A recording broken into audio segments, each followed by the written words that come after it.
If you tuned in last week, we started a discussion of 10 ways that if you're in your mid-50s, you can retire within the next 10 years. We got 10 tips, 10 strategies that can help change the way that you retire without changing your lifestyle. Hey, Tony, what's going on? Not much, man. New week, new show. But it's just a continuation of last week. So. Yep, absolutely. So, yeah, last week we hit the kind of the first 5 tips on, if you're in your mid-50s, what you can do to retire on time, without sacrificing your current lifestyle. Yep. So just to hit on the first 5 is, get a budget, get your numbers right, eliminate bad debt, credit cards, car loans, home equity lines, things like that. Focus on paying down your debt before you retire. Max out your retirement accounts so you got money to retire. Rethink your investment mix, right? Are you too aggressive? Are you too conservative?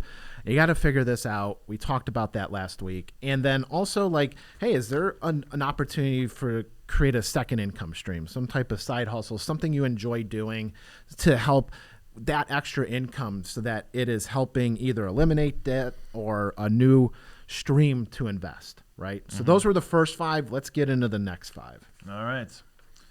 So number 6, protect against inflation. So, we've been talking about this for years. Even at 3% inflation, that's going to cut your purchasing power in half in 24 years. I wanted to take a little left turn here because something I've been seeing lately. Tone, I don't know if you have seen it, but on our Monte Carlo presentations, the one-page summary, we talk about something called the median ending estate value. Yeah. Basically through the financial plan, that's where, it's kind of our best calculation of kind of how much money you'll have left at the end of the plan. But what is in there now is a present value calculation. So, and it's pretty eye-opening. Good. Right? Good. Because every time I would show that to somebody, it'd be like, hey, your ending estate value is $3 million. I'd be like, Tony, I don't even have $3 million today. Yeah. And I'm like, good point, but I don't know what $3 million looks like in 30 years. Yep. So the last couple plans I've done, and I did one yesterday, that number's been on there. So awesome. It was a big number at the end. Say something like 8 million, right? And that's more than we were starting with. But this is, well in advance, 35-year plan. Right. And that $8 million was only going to feel like about $1.5 million in today's dollars. Exactly. So, and you know what? That's a good way. I'm glad you're bringing that up. Like in my mind, that's a good way to be like, hey, am I preserving capital? Yep. Right. Mm-hmm. And also, what does it look like on the legacy side? Yep. Right. So good. That's awesome, Derek. So that's a good, and I feel like the same type of conversations I have with people who are investing in CDs. And again, that could be, the 70-year-old retiree, or that could be, a 50-year-old, just wanting to be safe. Yeah. Long story short, there's nothing wrong with it. But if you're investing in CDs, more than likely you are losing out to inflation. Right. So, we want to have a safe bucket, right? For sure. No question about that. But, understand that in your overall investment mix. We need to make sure we're protecting against inflation. And we've been able to kind of see the power of inflation more so over the last, 4 years. Yep. Think about this. Like, you get a 4.5% CD. Everyone's going to maybe do backflips down Rockside Road. Who knows? Mm-hmm. But then you subtract out 3% inflation. You're left with 1.5%. Then you got to pay taxes on that. So yep.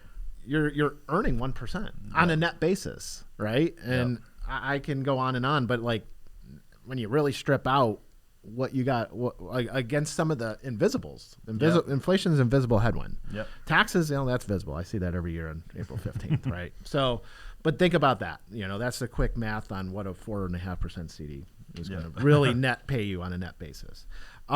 Next one, nail down healthcare coverage. The thing with healthcare is it changes so much, almost annually. Like it feels that way. I take care of the benefits here at our company, and I get to see all this stuff, and I get educated once a year, and I'm like, oh my God, it's like just constant, confusion. But the thing is like, I think the best thing here, if you have access to a high deductible plan, right? So that then opens up the health savings account, the HSA account. Good way to save for money for future for future healthcare when you do retire. Because just because you put the money in, you get a tax advantage. It grows like a Roth IRA for healthcare, but all these things. But as you're making money in everyday situation, or while you're still working, maybe preserve the HSA. Don't put money in just to spend it. Right. Maybe you spend your cash flow. This might have conflicting things like we talked about last time, like saving more money, things like that. But it is a different form of savings. It's a Roth IRA for healthcare costs when you need it in the future when you retire. So just a quick idea on that. Any thoughts on that there? Yeah, but just one more thing I'll add. Just make sure we're planning for the costs. Because they are going to be significant, and little things, right? Like some employers that I've seen, especially the larger ones around town, might actually kick in for your insurance costs after you retire. If something like that is in your situation, it is an absolute huge benefit to have. So, make sure that you know about that. Make sure you know your benefits, so you can properly plan for the costs, especially if you're trying to retire before 65. Because if you're retiring before 65, you need to make sure those healthcare costs are planned for in your budget. Right. Next one. Don't neglect insurance. It's one of those things like you when you're paying for and you don't use it, like it's irritating. But when something happens, it's gonna help, right? Yep. And my mind goes immediately to like life insurance, but we could be talking about disability, long-term care coverage. I can hit on all of those for a while, actually. But think about like life insurance. Like when you're in your 30s and 40s, you have a mortgage. You are still planning to work for maybe the next 20, 30 years, whatever that number might be. And if something tragic were to happen and I were, like, just for me example, I were to disappear, I pass away, there's 30 years of income that's missed. Right. Like I have a life insurance policy that will take care of that money if something were to happen to me tomorrow. Yep. Now, I do reevaluate it every 5 years because I'm 5 years closer to retirement, right? So like there's things like it needs to move and heave and change. So just keep that in mind, because maybe you had insurance just to protect your home. Make sure, hey, if something happens, at least the house is paid off. Yep. Well, maybe your house is nearly paid off, or maybe it's half paid off. Like maybe you can save money by cutting the death benefit in half. Like these are just different ideas, but like don't get rid of it altogether. I just had a case example. Like a client asked me, they are spending like $20,000 a year on insurance because that's always what they've done. If Joel can't go to work, I'm screwed, right? Mm-hmm. And is what the wife was telling me essentially. And I just said, we did an analysis and said, hey, I built a morbid financial plan. Joel died today. Him off, yeah, clipped him. Yeah, clipped him. And I told the wife, I'm like, hey, you're still going to be fine. You can actually eliminate this insurance and save $20,000 a year and still make it and not have to sweat it. We had to prove it through numbers. And then she just turned the light switch off? No. She's trimming it over the next couple of years so that she can feel comfortable with it. But we proved it on a very conservative level, that they didn't need all this insurance and spend all this money. So, but they are trimming it. But that's an example, right? So anything to add there, Darren? Yeah, real quick, IULs, they're boring, not fun to talk about. But there is a lot of benefits to them. So you have to identify your goals. You have to understand what you want to do. But just because some insurance is expensive doesn't mean that it might not be right for you. I always think of the life insurance policies that offer basically 2% of the death benefit per month if you need long-term care. So, if you can, kill multiple birds with one stone, and those are goals of yours, that could be a good way to protect against those risks. Yep.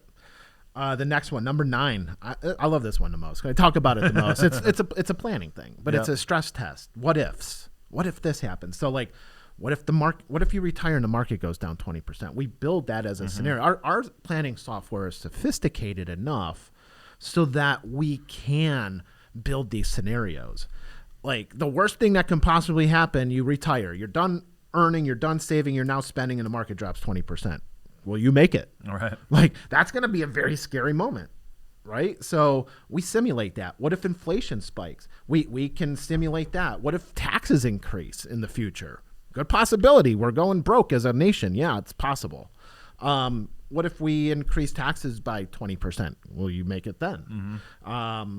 What if you want to retire early, right? Would you rather retire early or retire later, right? Everyone's like, get me out of here.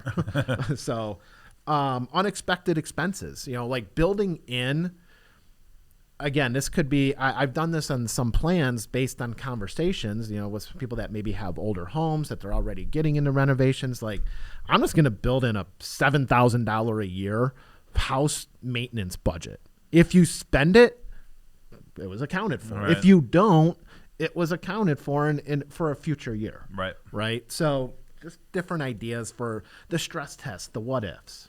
Yep, absolutely. It's you don't want a financial plan that just ekes you across the finish line at optimal conditions, right? Right. That is not going to be something that is going to tell you too much, and it can break easily, right? We don't want to get you retired and 7 years down the road there's a recession, the market pulls back 20%, and now all of a sudden you can't spend what you want to per month. Yeah. So you have to make sure that is not just the base case that works, that it's also the downside scenarios that you're worried about. Yeah, and to top this off, going into number 10, it segues perfectly again into this, is like your plan isn't just like pass fail. Like let's ask the plan questions. What does your retirement look like?